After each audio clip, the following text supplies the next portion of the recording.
মার্কিন president Donald Trump শুক্রবার ১৬ জানুয়ারি ইরানের নেতৃত্বকে ধন্যবাদ জানিয়েছেন। দেশটির সরকার বিরোধী বিক্ষোভ দমনপীড়নে গ্রেফতার হওয়া শত শত বিক্ষোভকারীর মৃত্যুদণ্ড স্থগিত করেছে ইরান সরকার। এ নিয়ে শেষমেশ ট্রাম্প ধন্যবাদ জানিয়েছেন বলে এএফপির খবরে বলা হয়েছে।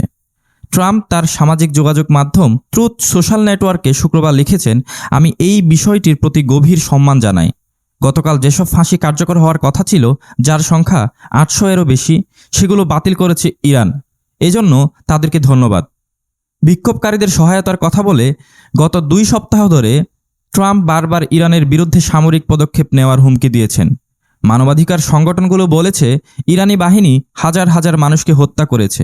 তবে ট্রাম্প এখন হস্তক্ষেপ থেকে বিরত থাকছেন, কারণ বুধবার তিনি জানান যে তাকে বলা হয়েছে হত্যাকাণ্ড বন্ধ হয়ে গেছে।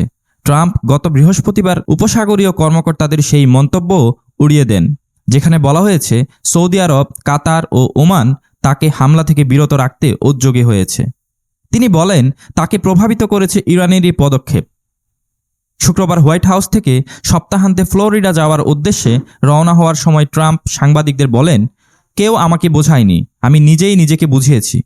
তিনি বলেন তারা কাউকেই ফাঁসি দেয়নি, তারা ফাঁসি বাতিল করেছে।